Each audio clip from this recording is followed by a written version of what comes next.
à toutes.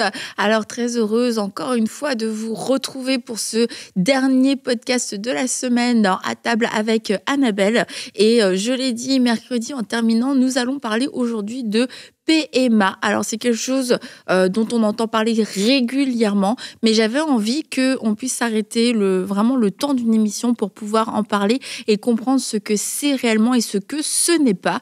Et bien sûr, nous avons invité un docteur pour ça, Aurélie. C'est pas toi le docteur, visiblement. Mais... Je vais vous parler de ça aujourd'hui. Non, je connais rien. Nous sommes avec le docteur Stéphanie Rieder. Bonjour, docteur. Bonjour, mesdames. Bonjour, mesdames. Regarde comme elle a l'air sérieuse. Oui. Elle a mis son habit de docteur. Oui. Donc, nous voulions utiliser toute ton expertise scientifique, Stéphanie, pour comprendre. Mais comme tu sais si bien le faire, explique-le-nous comme si on ne comprenait rien, afin que nous comprenions tout. Tu sais, la PMA, c'est, premièrement, il faut dire qu'est-ce que c'est. Des fois, ça peut-être avoir l'air simple, mais c'est la procréation médicale assistée.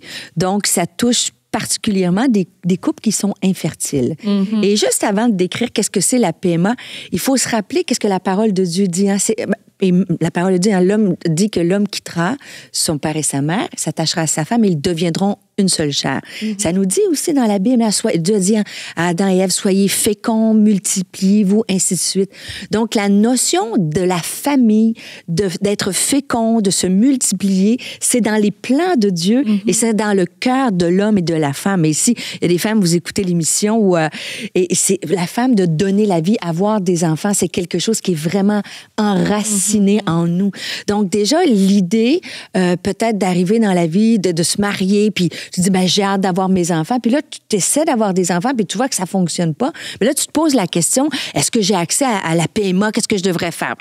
En fait, c'est ça, procréation, c'est d'utiliser une technique médicale pour pouvoir avoir un enfant. Mais je voulais juste, commencer en définissant qu'est-ce que c'était l'infertilité. Il y a des couples, qui se disent, ils essayent, ça fonctionne pas. En fait, pour être déclaré comme un couple, mais ça, c'est ce que la science dit, tu vois. Ça veut pas dire que Dieu ne mettra pas sa main, mais l'infertilité, par définition de base, c'est quand un couple essaie d'avoir des enfants sur une période de 12 mois non protégée et que finalement, ça ne fonctionne pas. Une période de 12 mois. De 12 mois non protégée, ça ne fonctionne pas.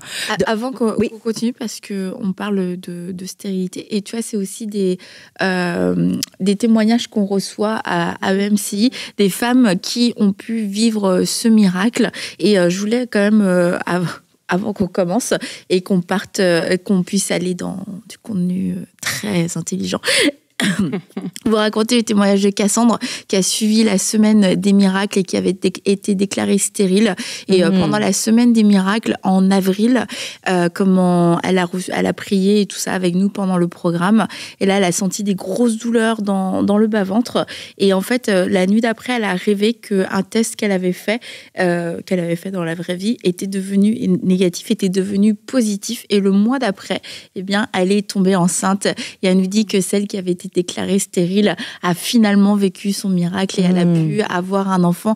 Donc, on remercie le Seigneur pour ce miracle et on remercie le Seigneur pour tout ce qu'il fait aussi à travers les programmes. La semaine des miracles, c'est vraiment des temps forts à chaque fois sur la chaîne de MCI où on reçoit beaucoup de témoignages. Donc, un grand merci encore une fois à vous tous, la famille, les partenaires, parce que c'est des vies comme celle de Cassandre qui a vécu un miracle extraordinaire. Mais sans diminuer ce que Dieu veut faire, ce que Dieu peut faire. Quelquefois, on est aussi, en tant que chrétien, très... OK, c'est un miracle de cette façon ou rien du tout. Et du coup, c'est comme ça qu'on peut aussi se fermer à la médecine. Et c'est pour ça aussi que je voulais qu'on puisse faire cette émission pour savoir, est-ce que c'est un manque de foi? Est-ce que c'est jouer à Dieu? Est-ce que, Et je trouve ça bien, d'ailleurs, qu'on prenne le temps d'expliquer, parce que pour beaucoup de femmes, c'est dans leur cœur, elles veulent des enfants, qu'elles s'en fonctionnent pas. Puis si elles se tournent vers la PMA, c'est comme si, inconsciemment, c'est comme si elles se disent, j'enlève Dieu de l'équation. Et la première chose, c'est qu'on croit au Dieu du miracle, qui peut guérir. Et comme on a vu quand j'étais à Chêne en mars, en 2023, on a eu des 5 témoignages, des bébés Chêne, tu vois. Donc, de continuer à prier, mais ça ne veut pas dire qu'on ne peut pas se tourner vers une technique médicale. C'est comme si tu dis, j'ai des problèmes cardiaques, Dieu peut te guérir, mais ça se peut que tu sois obligé de passer aussi via la médecine, via un pontage, et ça, on comprend. Mais quand ça arrivait à la procréation médicale assistée, ça laissait toujours un doute. Puis un doute parce que des fois, il faut savoir, et c'est pour ça que c'est important d'en parler, parce que oui, je crois qu'on peut aller vers la procréation médicale médicale assistée, mais il faut en connaître les limites et les dangers. C'est pas comme un truc là, qu'on fait instantanément. Il y a des limites, puis il y a Pas vraiment... comme une couleur de cheveux. Non, tu dis, j'essaie ça. Puis je veux juste aussi parler un peu d'infertilité. Qu'est-ce qui peut causer l'infertilité? On a dit 12 mois sans avoir eu des relations sexuelles, sans avoir pu tomber enceinte. Tu sais, il y a de l'infertilité qu'on dit primaire. C'est-à-dire qu'il y a des couples qui arrivent dès le début, n'arrivent pas à avoir un enfant. Mais des fois, c'est secondaire. Tu peux avoir eu un premier enfant, puis vivre une période d'infertilité. Et tu vois, à Chêne, il y a une femme qui a été guérie. Elle avait eu un premier enfant, mais n'arrivait pas à enfanter un deuxième. Donc, tu vois, il y a tout ça. Et ça, c'est vraiment difficile pour une femme. Mais ça peut être causé par de l'endométriose. Ça, c'est avant même d'aller vers la PMA, c'est d'aller consulter un médecin. Si j'ai l'endométriose, ça peut se traiter. Ça peut être des ovaires polykystiques. Ça peut être, tu vois, des troubles hormonaux. Donc, déjà, d'aller enlever plusieurs choses de l'équation avant de dire, je vais aller vers la PMA, aller voir le médecin. L'homme aussi peut aller voir les spermatozoïdes, la mobilité, le nombre de spermatozoïdes. Donc, moi, j'encourage les femmes, si ça perdure puis que vous voyez que ça fonctionne pas, d'aller consulter un médecin et d'enlever. Il y a peut-être des choses simples qui peuvent s'arranger assez facilement. On est d'accord avec ça. Mais si on parle de PMA, c'est important de comprendre qu'est-ce que c'est exactement. Parce qu'il existe 3 types de PMA. C'est pas toute la même chose. Donc, la première, je vais vous les nommer, puis après ça, on va les regarder dans le détail. Okay. N'hésitez pas à poser des questions. Oui. Je vois les yeux d'Aurélie, là, un intérêt fou. Mais non, par exemple, la première étape, c'est l'insémination artificielle. OK, je vais le définir après. Je les nomme. La deuxième étape, c'est la fécondation in vitro avec le transfert d'embryon. Et la troisième étape, c'est l'injection intracytoplasmique de spermatozoïdes. Et après ça, le transfert d'embryon. OK? C'est simple. Donc, tout ça, ça fait partie de ce qu'on va appeler un parcours PMA. D'un parcours PMA. Ça ne veut pas dire que quand tu commences, bien sûr qu'ils vont vous donner un diagnostic, ils vont avoir des analyses. Pour certains, la première étape, je n'irai pas dans les détails médicaux, mais la première étape, c'est l'insémination artificielle. En fait, c'est de prendre le sperme de son mari et d'aller porter directement d'injecter le sperme dans la cavité utérine. Je pense qu'on peut voir à l'image ici les spermatozoïdes du mari qui vont être portés directement dans la cavité utérine. Ce qui fait que le spermatozoïde va aller féconder l'œuf et il va avoir un embryon qui va se former et éventuellement un fœtus. Donc ça, c'est sans risque énorme. Je vous épargne, mais c'est l'étape la plus simple, moins avec des risques, avec des limites éthiques. Parce que quand on parle de PMA, il va falloir qu'on aille plus loin que juste l'idée de féconder. Il y a tous des problèmes éthiques. Donc ça, je pense que c'est une étape qui est accessible et on te dit, on va commencer par là, puis Dieu peut mettre sa main et bien sûr, bon, là, je n'ai pas le choix parce que je sais que la question va venir. Là, lorsqu'on parle d'insémination artificielle, bien sûr qu'on peut aller vers une banque de donneurs. Bon. Alors, je vous rappelle, pour moi, OK? Pour moi, comme pasteur, mais comme docteur, la Bible nous dit, l'homme quittera son père et sa mère, il s'attachera à sa femme. Pour moi, je trouve que l'insémination artificielle est un outil qui peut être utilisé au niveau médical, mais dans le cadre du mariage avec ton mari. Ça, c'est mon opinion personnelle. Donc, mais est-ce que je peux vous donner une petite anecdote? Oui, vas-y. Ouais. Tu vois, ma sœur, je lui ai demandé son autorisation. Ma sœur, elle connaît pas, elle n'a pas donné encore sa vie à Christ comme tel, mais je suis très proche d'elle. Et elle voulait avoir des enfants. C'était difficile dans son mariage, l'infertilité. C'est tellement fort que ça a amené des tensions qui ont amené jusqu'au divorce. C'est pour ça que je dis que c'est pas à sous-estimer l'idée de dire, tu sais, tu joues à Dieu si tu vas vers... C'est important de... Et là, ils se sont séparés, puis là, elle a décidé de vouloir avoir un enfant seule. Et là, elle m'a dit, est-ce que tu viendrais avec moi à la clinique pour aller vers une insémination artificielle? Et là, j'ai dit, quelle est ma position, tu vois? Bien, j'ai dit, t'as pas personne dans ta vie. Fait qu'elle a dit, je vais aller dans la banque, puis ainsi de suite. Fait que là, qu'est-ce que je fais? Puis elle m'a dit, toi, t'aides tout le monde à l'église, t'accompagnes les femmes, moi, je suis ta propre sœur. Et finalement, je l'ai accompagnée. Et ça m'a fait poser des questions, mais quand même, tu sais, c'est toute la notion. Mais c'était dans un cadre où elle ne connaît pas le Seigneur, elle est pas... Moi, je crois sincèrement que cette technique-là est pour des couples mariés et ça peut donner un coup de pouce. Donc, vous êtes avec moi? Ouais. Mais disons que j'ai eu mon... Tu as vu à quoi ça ressemblait? Oui, une clinique. Une clinique, puis c'est tout... Et finalement, ça n'a pas abouti, mais elle est allée au bout de cette démarche-là. Et puis, voilà.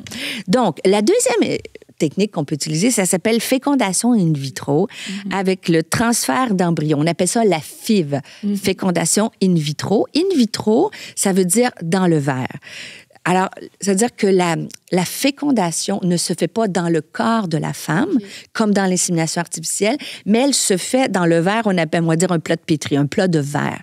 Donc, on va prendre les spermatozoïdes du mari avec les ovules de la femme. Et là, on va féconder. En fait, j'aime bien quand j'enseigne en éthique, je dis, parce que Rachel, elle explique comment on fait des bébés. C'est beaucoup plus excitant que moi quand j'explique. Moi, quand je dis on fait des bébés, comment on fait des bébés? C'est des spermatozoïdes avec un noyau qui a 23 chromosomes, avec une autre cellule féminine, l'ovule qui a 23 chromosomes, qui vont se souder ensemble, vont devenir une seule cellule, d'où une seule chair, et ils vont faire une seule cellule de 46 chromosomes. Donc là, on part avec cette cellule-là qui va commencer à se diviser. Et pendant jusqu'à, en fait, 4, 5, 6 jours, on va laisser les cellules se diviser et on va prendre cet embryon-là. C'est pas un fœtus, c'est un embryon. C'est un embryon jusqu'à 8 semaines. Mais à partir de 6 semaines, c'est tout petit, là. C'est pas aussi gros comme même pas la tête d'un épingle. Et là, on va prendre cet embryon-là et là, on va aller implanter. C'est la même étape, si tu veux, que l'insémination artificielle, mais la fécondation se fait à l'extérieur, dans le verre, et là, on va aller implanter cet embryon-là dans le corps de la femme. C'est là. Là, on commence à jaser. Tu as dit, déjà, la question est seule. Je veux juste, avant d'aller à un seul, quand on explique ça, et pour avoir parlé à des femmes beaucoup, c'est comme si ça a l'air simple. C'est comme si je te dis, écoute, si tu veux un bébé, c'est comme un gâteau. Tu mets les œufs, l'huile, le lait, je branche 350 au four, puis je vais avoir un bébé, un gâteau. mais tu sais, techniquement, la médecine, elle est rendue, scientifiquement, ça peut paraître simple. Mais là, ce qu'on dit, déjà, le spermatozoïde de l'homme, c'est tel que tel, c'est plus simple pour lui que pour la femme. Mais pour la femme... Il a fallu aller chercher. Oui, il faut stimuler la production d'ovules. Donc, il y a beaucoup de prises d'hormones. Je veux le souligner parce que souvent, on oublie et on dit « il n'y a pas de problème à prendre la PMA ». Oui, il n'y a pas de problème, mais il faut que tu saches que c'est quand même un parcours du combattant. Tu as des injections, des hormones, des médicaments à prendre pour stimuler tout au niveau hormonal la production d'ovules. Ce qui fait que... C'est pas sans conséquence non plus. C'est pas sans conséquence pour la femme. De la prise de poids. Beaucoup de femmes qui sont dans un parcours de PMA vont avoir une prise de poids. Au niveau psychologique, au niveau émotionnel, c'est un défi parce que ça fonctionne pas toujours. Donc, imagine-toi la chute d'hormones après. Donc, tu as il faut que tu réalises que tu demandes à Dieu, est-ce que c'est ta volonté? Parce que il faut qu'il me mette sa main parce qu'il y a un défi, là. Et quand on va aller chercher les ovules, il y a toute une ponction à aller chercher. Puis, c'est douloureux? Ça semble-t-il, je l'ai jamais eu, mais à entendre certains témoignages, pour certaines, c'est assez douloureux. Okay. Donc, et en plus, c'est très, très mécanique. Parce que là, il faut que tu ailles, tu sais, avant, il y a tout un protocole à suivre, même pour l'homme, de relations sexuelles, de ci, de ça. Donc, c'est assez complexe.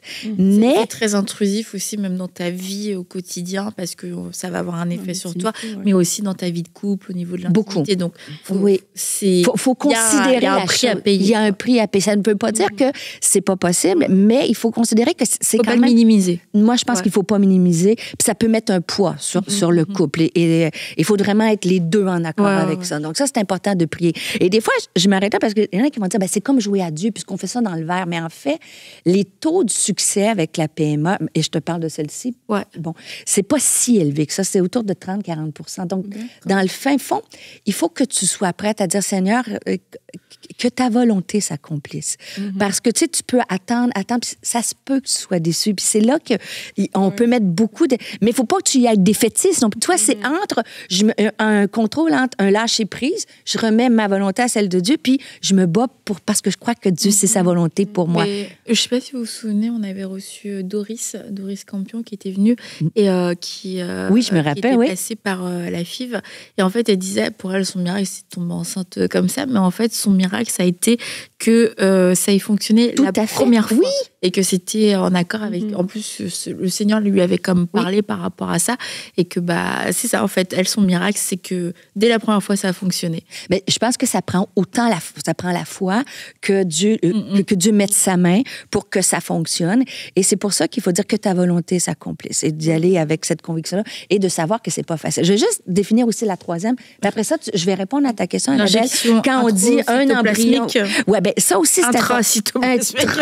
En fait, le cytoplasme, la cellule, il y a un noyau, il y a le cytoplasme, il y a la membrane cellulaire. En fait, là, ça peut arriver dans certains cas d'infertilité. Soit c'est une question de motilité, c'est une question de fusion. Il y a un peu, des fois, incompatibilité. C'est que le spermatozoïde, dans tous les milliards qui vont se déplacer, celui qui est sélectionné, le champion, il n'arrive pas à fusionner et à passer la membrane cellulaire. Donc, ce qu'ils font, c'est qu'ils vont prendre un spermatozoïde, qu'ils vont aller injecter avec une micropipette. Imagine, là, c'est sous un microscope. Oui, c'est ça. Tu vois, c'est la cellule que tu vois. Ils vont prendre une pipette, tu sais pas si on peut voir à l'intérieur, et ils vont aller envoyer le spermatozoïde à l'intérieur de l'ovule. Il l'aide à rentrer. Il l'aide à rentrer. Okay. Parce que des fois, dans l'infertilité, il y a un problème. Le spermatozoïde et l'ovule, ils ne fusionnent pas pour devenir cette première cellule-là qui va aller se diviser. Donc, techniquement, ils vont aller injecter le spermatozoïde à l'intérieur. Bien entendu, on comprend assez facilement que ça ajoute un degré de difficulté, de complexité dans la chose, mais ça se fait quand même régulièrement. Donc, c'est 3 techniques. Et une fois qu'on a injecté le spermatozoïde dans l'ovule, on revient à la même étape. Si tu regardes pour la femme, au final, ça revient au même... C'est pareil. Le même processus. Au niveau de l'intervention, Exactement. Okay. On va aller chercher les ovules et on va injecter le spermatozoïde du mari à l'intérieur de l'ovule. Et là, on revient regarder, c'est le même schéma avec le plat de Petri. Bon, ben la cellule qui a été fécondée, l'ovule, elle va commencer à se diviser d'une cellule. En 24 heures, on va avoir 2 cellules. Et ces 2 cellules-là vont se diviser pour arriver à vraiment un petit embryon de quelques dizaines de cellules. Et à partir de ce moment-là, on injecte dans la cavité utérine et, en théorie, si tout va bien, il y aurait l'embryon qui va s'incruster dans la paroi utérine et il va avoir tous les processus normaux d'une grossesse. Donc, ça, c'est le défi que je vous dirais. Et ça, c'est pour ça que... Est-ce que c'est clair? Oui, c'est Élève et Annabelle, ça vous va? Très clair? Et je trouve ça important de ne pas tout mettre ça dans le même panier, puis il y a une gradation, puis de voir que... Puis jusqu'à date, ça va bien. La chose c'est que lorsqu'on parle d'éthique, c'est la porte d'entrée qu'on ait des dérapages éthiques quand on parle de PMA. Parce que, en fait, une fois qu'on a fécondé l'ovule avec le spermatozoïde, peu importe la façon. Là, je ne vous parle pas d'insémination artificielle. Là, je vous parle de fécondation in vitro. Bien sûr qu'on va essayer d'avoir le plus d'ovules possible. On va prélever le plus d'œufs possible. On va essayer d'en féconder le plus. Avant, beaucoup, c'est pour ça qu'avant, tu avais des grossesses multiples où, parce que... On en mettait plein. Ben oui, ils maximisent. Tu sais, c'était tellement un travail ardu qu'on maximise, parce qu'on sait que c'est difficile. Donc, tu as des triplets, Bon, de moins en moins maintenant, tu vois, les gens qui vont à PMA, c'est très rare que tu vas avoir des quintuplets ou de... Donc, dans les ovules qui sont fécondés, on va en prendre 1 ou 2 et on va inséminer. Ce qui arrive, c'est qu'on va arriver avec d'autres embryons. Et qu'est-ce qu'on fait avec ces embryons-là? On les congèle? Oui. Et on appelle ça la cryopréservation. Et on va les mettre dans un contenant et c'est congelé à moins 180 degrés. Donc, au Québec, ça dépend selon les pays, mais au Québec, c'est pendant 5 ans. Tu peux avoir décidé que tu as ton premier enfant, ça a fonctionné, mais que tu as 4 autres ou 5 embryons qui sont congelés, puis 3 ans plus tard, tu décides, je vais avoir mon 2e enfant. Donc, moi, à l'église, j'ai conseillé beaucoup de femmes, et j'ai eu, moi, des femmes qui sont venues me voir, puis ils m'ont présenté, le Seigneur nous a fait grâce, on a eu un bébé, puis là, finalement, 3 ans plus tard, elle dit, viens, je veux te présenter mon bébé air de glace. C'est-à-dire qu'ils ont déjà... En fait, imaginez-le, les embryons, ils ont le même âge. Mais 3 ans plus tard, ils sont décongelés et on le réutilise pour un 2e enfant. Ils sont, je ne sais pas si le mot est approprié, aussi viables. Et dans ce sens, c'est pour ça qu'on met un délai de congélation. Parce que c'est sûr qu'avec le temps, ça pourrait se détériorer. Je pense que les taux de succès, ça, je ne suis pas une spécialiste, mais je pense que c'est mieux quand c'est pas congelé, mais c'est quand même possible et viable. Ce qu'il faut savoir aussi, c'est que les embryons ne sont pas altérés. Ils peuvent, même s'il y a une congélation, il y a la technique qui fait que tu n'as pas de cristaux de glace qui viendraient je dis n'importe quoi, mais abîmer l'ADN ou Ouais. créer des maladies. Donc, ils sont en pleine santé. Donc, c'est pas éthiquement ni médicalement, et je dirais même chrétiennement pas correct de prendre tes embryons à toi et de dire on revient. La seule chose où moi, comme professeur d'éthique et chrétienne, où je mets un bémol, c'est qu'est-ce qu'on fait? Parce qu'on est d'accord que si on considère le plat de pétri, ben, on considère que c'est un embryon. Un embryon, c'est un être humain en devenir. On est d'accord. Pour plusieurs, et c'est là la question, c'est que c'est pour plusieurs 6, 8, 10 cellules, est-ce que c'est un être humain ou pas? Bien sûr que c'est un être humain. Pour moi, c'est un être humain. Donc, quand je les mets à congeler et que dans 5 ans, je ne les ai pas utilisés, Ça. qu'est-ce que je fais avec le matériel? Est-ce que, pour C'est certains, c'est quoi? du... Ben, ouais. Soit qu'ils peuvent être donnés à d'autres, Quelqu'un d'autre? à quelqu'un d'autre, soit ils peuvent être utilisés pour la recherche médicale. S'ils sont donnés à quelqu'un d'autre, on est d'accord que c'est toi et ton mari, quoi. Ouais.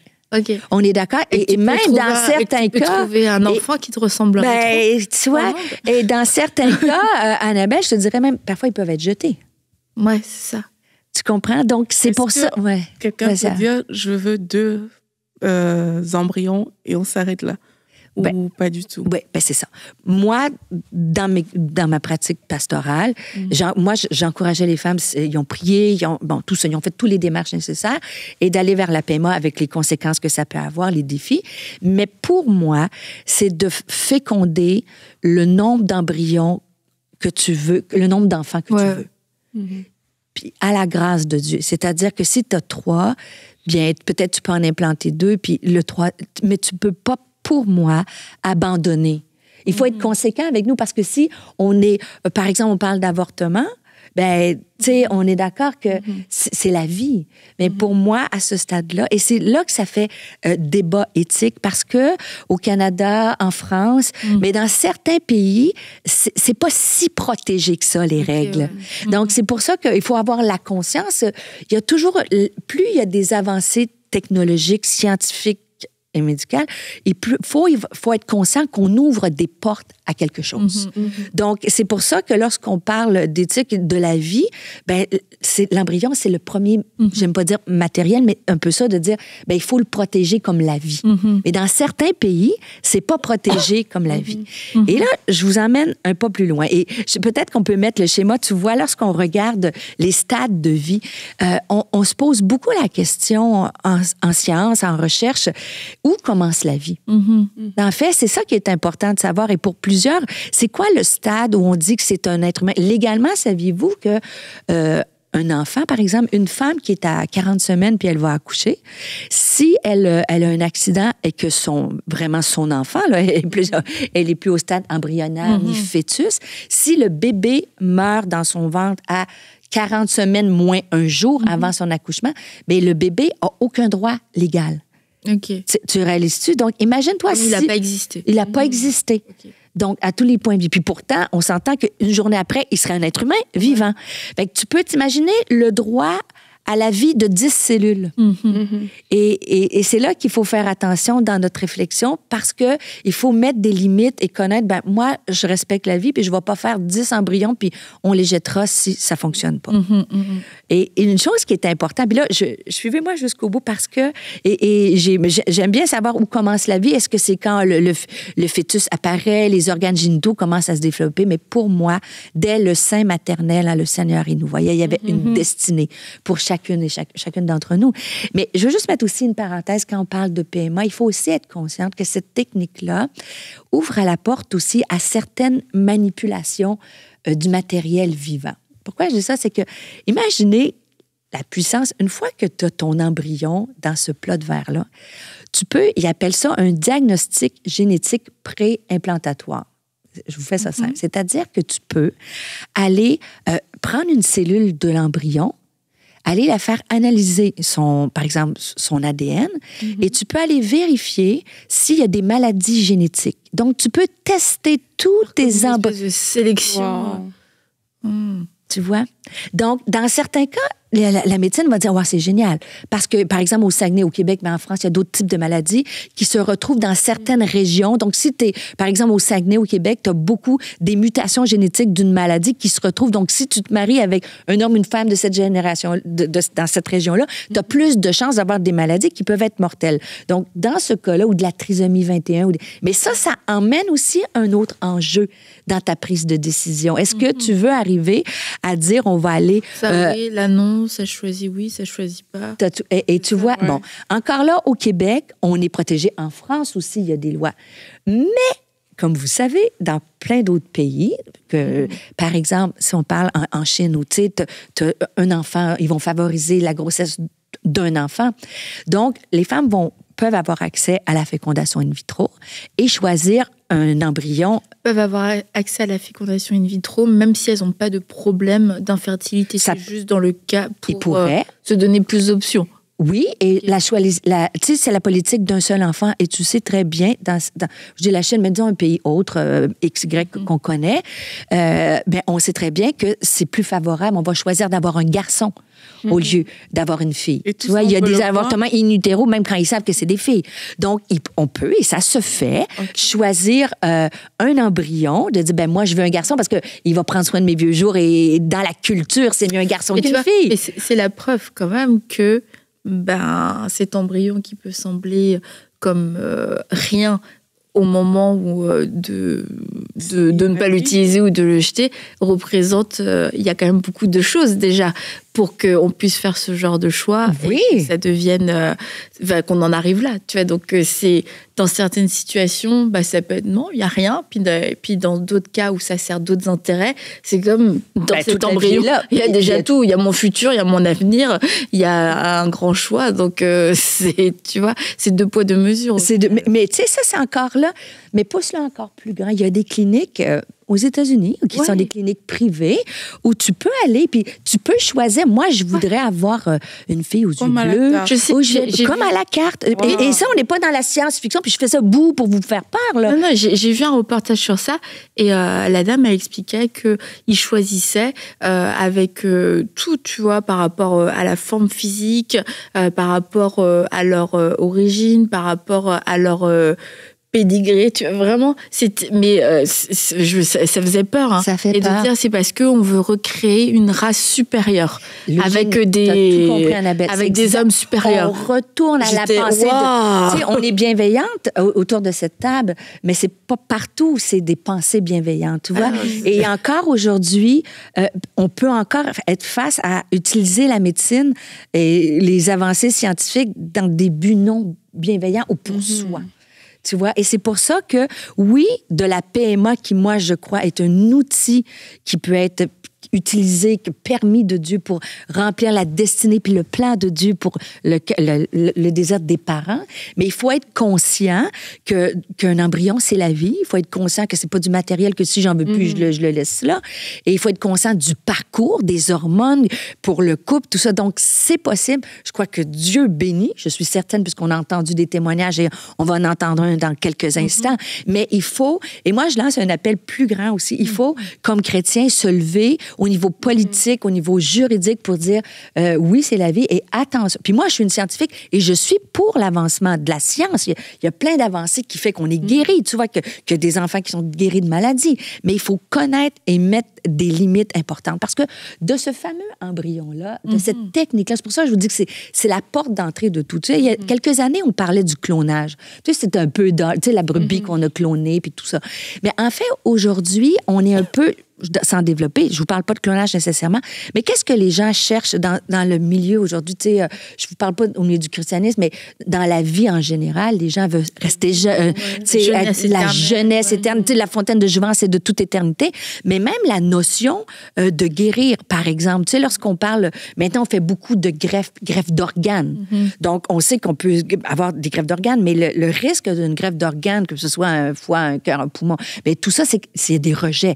Ça fait une prise de médicaments, et le rejet, c'est énorme. Mais maintenant, on peut partir d'une technique in vitro et de prendre nos propres cellules qu'on a créées et mettre on peut s'auto-guérir, créer de propres cellules à partir de notre vie et se créer en banque des cellules qui peuvent devenir un foie, qui peuvent devenir un poumon. Donc, c'est vrai, là, on n'est pas dans un cours d'éthique, puis c'est pas un cours de science, mais je veux juste vous sensibiliser que de quelque chose qui est bon que Dieu peut utiliser, lorsque c'est des fois dans les mains de l'homme, ça s'est poussé à l'extrême. Et tu pourrais dire, dans quelques années et bientôt, te dire, tu as une banque de tes cellules à toi que tu as un peu clonées, d'un ovule que je vous épargne, et que ça, sous stimulation, ben, ils vont te créer du tissu d'Aurélie. Donc, si tu as une lésion à quelque part, ben, ils vont te remplacer tes cellules et tu n'auras pas de rejet parce que ça devient ton propre corps, tu vois. Donc, c'est là que ça ouvre des portes. Et c'est pas pour faire peur, parce que la science, je veux pas qu'on voit juste des mauvais scientifiques avec des éprouvettes, tu sais, qui sont toutes méchants puis ils veulent nous cloner. Non, il y a des bonnes avancées, mais il faut prendre le temps de se renseigner puis de mettre des limites éthiques dans tout ça.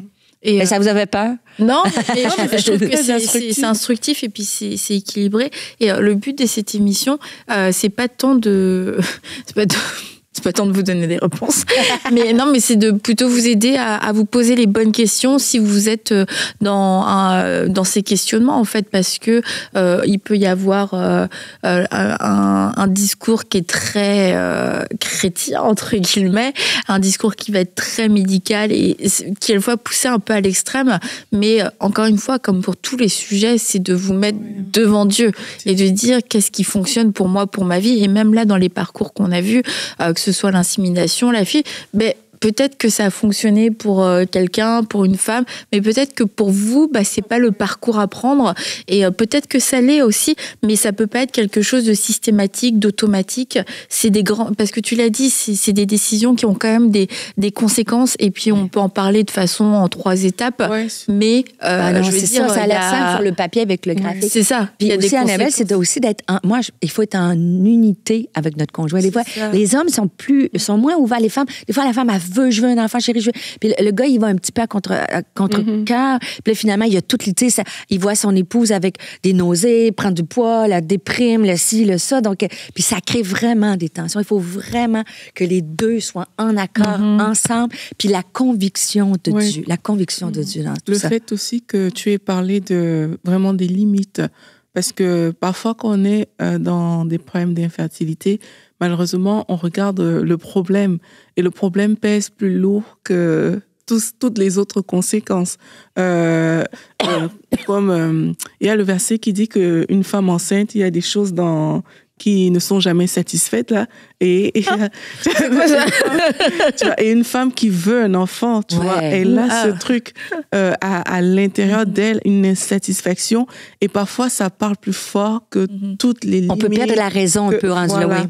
Donc le fait d'en parler justement, ça ouvre ces horizons là, et de dire voilà, il faut que je sache que si je m'engage là-dedans, voici la limite, voici ce qui est chrétiennement acceptable et voici ce qui ne l'est pas, parce qu'en effet, parfois on va juste avec la douleur, mais pas avec la conscience de tout ce qui est autour. C'est ça, c'est pas un enfant à tout prix. Exactement, c'est pas un enfant à tout prix, mais d'un autre côté, maintenant c'est plus ouvert, mais il y a au début, quand j'ai commencé à enseigner ça, c'était très controversé. Puis là, qui me dit, mais c'est comme jouer à Dieu. Puis on démonisait un peu ça. Mais en fait, c'est facile d'avoir des opinions quand toi, tu as 3 enfants chez toi. Ouais, et moi, je me suis ramenée à me dire, mais moi, si j'avais pas eu d'enfants, jusqu'où... Mais j'aurais voulu qu'on me dise les limites et tout ça. Et c'est là que je trouve ça bien, Annabelle, qu'on prenne le temps d'en parler, parce qu'il y a encore beaucoup de questions. Puis, tu sais, est-ce que c'est de Dieu? Est-ce que c'est pas de Dieu? Qu'est-ce que est mon mari? Et d'en parler.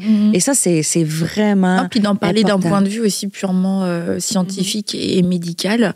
Et avec certaines données, être apte de prendre des décisions éclairées, tu vois. Au-delà de l'émotion, du ressenti, de la pensée de ci, de ça. C'est, voilà, sur le papier, c'est vraiment ça qui se passe.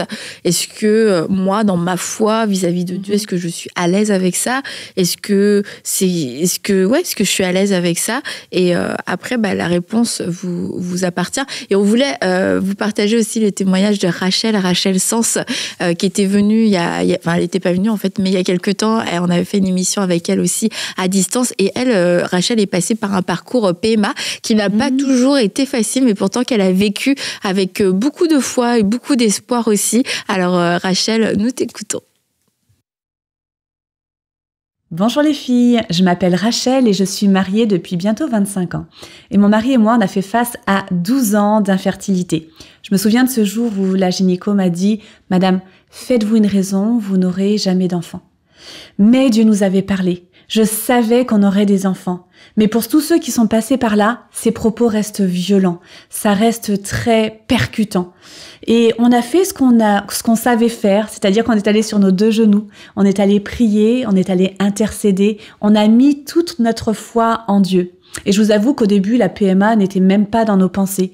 Mais on a cheminé, on a mûri, on a construit un couple fort en nous disant que pour être heureux à 3, il fallait être heureux à 2. Et on a vraiment travaillé sur notre couple. Et je me souviens qu'au bout de 8 ans, c'était un dimanche soir, on rentrait de l'église, et c'est comme si ce soir-là, l'idée de la PMA avait germé dans mon cœur. J'en ai tout de suite parlé à Joël, et on l'a remis dans la prière. On voulait tout simplement connaître le cœur de Dieu par rapport à la PMA. On est allé se plonger dans la parole de Dieu. Alors évidemment, il y a certains domaines sur lesquels la parole n'est pas toujours très claire, mais on l'a remis devant sa présence. Et puis après, on lui a demandé, mais est-ce que la PMA, est-ce que c'est ce que tu veux pour nous? Et puis on s'est posé les questions sur quelles sont les limites qu'on voulait se poser. Et après plusieurs mois de prière et de réflexion, on a senti le feu vert de Dieu dans ce processus. Mais je vous avoue qu'au début, j'étais pas très enthousiaste. Je voulais, même si j'avais ce feu vert, j'aurais préféré un miracle pur et dur. Et je me souviens avoir conversé avec Dieu et je me souviens de ce qu'il m'a dit. Rachel, je me servirai de ton témoignage et tu seras une source de bénédiction pour d'autres femmes. Et à ce moment-là, je savais, la PMA, c'était notre parcours. Et on a décidé de passer ce parcours avec joie. Et on s'est dit, si c'est notre chemin, que ce soit un beau chemin. Et on a continué, on a commencé ce processus. Alors évidemment, il y a ces challenges, puisque c'est pas facile, les injections, les opérations, les rendez-vous successifs, les échecs et les déceptions et tout ça, il faut le gérer physiquement et émotionnellement. Mais Dieu nous portait. Et je me souviens d'un jour où on était assis face à la biologiste et elle nous disait, c'est incroyable, j'ai jamais vu un tel désir d'enfant. Et pourtant, je ne ressens pas de douleur. Et à ce moment-là, on a pu lui partager notre foi en Dieu et on a pu lui expliquer pourquoi on était porté par une telle paix et une telle foi. Et aujourd'hui, on a le bonheur et on a la grâce d'avoir 2 enfants, Sophia, une petite fille de 9 ans, et Simon, un petit garçon de 7 ans, qui font notre bonheur. Voilà, j'espère que notre témoignage vous encouragera. Soyez bénis. Merci Rachel. Bah écoute, elle a bien résumé tout ce que tu as dit. Tout y était. Tout y était. C'est touchant de voir l'information, la réflexion, la prière, le fait d'être en accord ensemble, etc. La manière de le vivre après. La manière de le vivre. Parce les limites, se poser les bonnes questions aussi. Oui, bravo. C'est bien. Hein? Et en plus, c'est de voir aussi, au début, elle voyait ça comme un échec. Tu vois? Ouais. C'est pas un échec, c'est un outil que Dieu peut utiliser pour et ça c'est important. Et si pour certains vous restez avec l'idée que c'est pas pour moi, mais il y a toujours l'adoption aussi. Tu sais, il faut voir qu'est-ce que Dieu. J'ai aimé, elle a prié, elle a reçu le feu vert de Dieu. Et c'est pour ça que c'est difficile de dire toi Stéphanie, qu'est-ce que non, c'est en toi et Dieu, en connaissant les limites et en sachant garde le bonheur qu'elle a d'avoir ses enfants. Donc oui, mais ne nous privons pas parce que Dieu c'est vraiment dans le cœur d'hommes et de la femme ensemble d'avoir des enfants. Mais j'aimerais ça, Annabelle, qu'on prie. Vas-y. J'aimerais un peu prier pour ces femmes. Oui. On ne sait pas, on aura peut-être des bébés à table avec Annabelle. Nous le savons. On va attendre les témoignages, ça va être super. Seigneur, alors on va prier ensemble. Seigneur Jésus, je veux te prier. Seigneur, je te dis merci pour toutes ces femmes qui écoutent l'émission, Seigneur. Je prie, Seigneur, pour ces femmes qui ont des défis de fertilité, des hommes, des femmes, un couple qui a des défis de fertilité. Je prie, tu es le Dieu qui guérit. Tu es le même, Seigneur. Tu nous as donné cette puissance. Tu as dit qu'à la croix, tout est accompli, Seigneur, et que par tes meurtrissures, nous sommes guéris. Alors, je veux déclarer, réclamer la guérison dans ces couples qui sont infertiles, Seigneur, d'une façon surnaturelle, que de cette émission, à l'écoute de cette émission, que tu puisses guérir d'une façon instantanée, Seigneur, des spermatozoïdes, des ovules, Seigneur, des utérus, Seigneur, tu peux guérir. Et que ce soit directement comme comme ça, mais via peut-être des techniques médicales, Seigneur, je prie que tu mettes la paix dans le cœur de couple, Seigneur, que tu viennes leur parler, que cette émission a été un outil pour eux d'aller de l'avant, Seigneur, que tu puisses utiliser peut-être ces techniques-là pour répondre aux désirs de leur cœur. Tu donnes la force, tu donnes la foi, tu donnes l'enthousiasme, et comme Rachel, que ces couples puissent être des témoignages vivants et qu'on puisse voir des enfants, des bébés à table avec Annabelle, Seigneur. Nous te prions pour toute l'infertilité, Seigneur. Tu changes l'infertilité, tu changes les impossibilités en possibilités parce que tu es le Dieu de toute possibilité. Et je te dis merci à l'avance parce que j'ai entendu des témoignages. Tu l'as fait par le passé, tu vas le faire à travers cette émission. Et c'est dans le puissant, puissant nom de Jésus où tout a été accompli à la croix que je t'ai prié. Amen. Amen, amen. Merci beaucoup Stéphanie d'avoir travaillé pour nous et de nous avoir apporté toute cette information, mais aussi cette réflexion.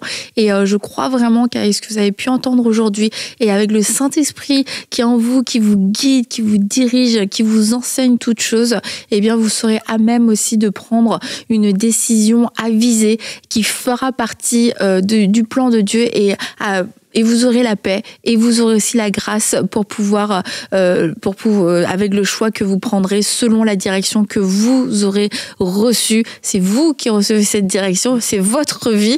Donc ne laissez pas tout le monde décider pour vous parce que c'est votre vie et du coup ça a des conséquences aussi. Alors vraiment soyez en paix, soyez fermes dans vos convictions et je crois que Dieu va vous parler. Alors un grand merci encore à toi, Docteur Stéphanie, Docteur Tchachou. Ça me va bien. Bye, à bientôt. Bon bye week-end. Bye.